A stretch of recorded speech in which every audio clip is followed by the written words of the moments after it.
Nilinaw ng Department of Agriculture na hindi gaano apektado ng pananalasa ng bagyong Bising ang sektor ng agrikultura sa Calabarzon.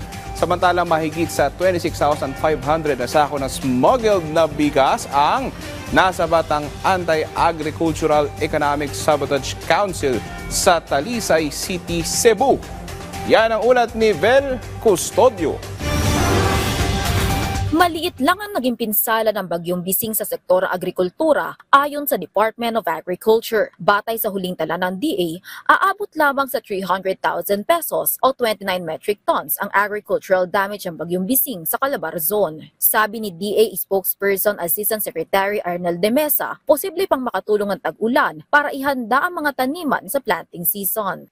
Kung titingnan natin, hindi naman malawakan yung epekto ni Bising. At in fact, dun sa ibang area ay nakakatulong pa. Dahil nga ngayon ay land prep, planting, kailangan nila ng talagang tubig dun sa lugar. Kung dun, the usual planting season, pag kailangan mo ng land preparation planting, kailangan mo ng maraming tubig kasi kailangan mong i-flood talaga yung palaya. Inaasahan ng Kagawaran ng Agrikultura na hindi magiging matindi ang pinsala ng tag-ulan ngayong taon. Since naging maganda yung production natin ng first quarter hanggang dun sa buong dry season, in-expect talaga natin na bababa yung importation. Ngayong darating na wet season, naglabas din ng pahayag ang Pag-asa na yung panahon ngayon ng tag-ulan, hindi tayo makakaranas ng kasing bagsik na mga bagyo kumpara nung nakalipas na taon. Samantala, bukas naman ng DA para pag-aralan ng mungkahin ng Samahang Industriya ng Agrikultura o SINAG na mabigyan ng 5 hanggang 6 na pisong subsidiya ng gobyerno ang kada kilo ng palay upang maiwasan ang pagkalugi ng magsasaka. Kailangan niya na pag-aralan mabuti.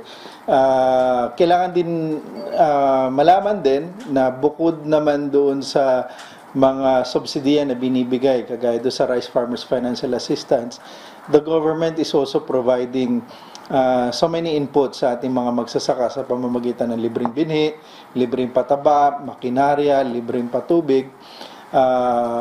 Pero kailangan pa rin natin na tulungan yung ating mga magsasaka.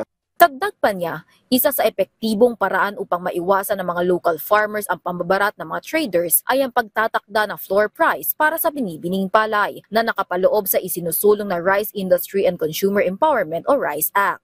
Depende yan sa area kasi ang titingnan natin yung cost to produce sa bawat area hindi pare-parehas. May datos naman dyan ng PhilRice, may datos ang PSA, so pwedeng pagbasihan yon kung magkano.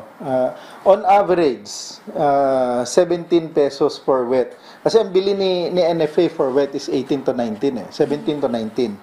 Ang pagbili nila ng dry is from 23 to 30. Yun yung NFA Council approved price ng palay. Target ng DA na ipatupad na ang pagtatakda ng range sa palay floor price bago pa ang sunod na harvest season sa Setyembre at Oktubre.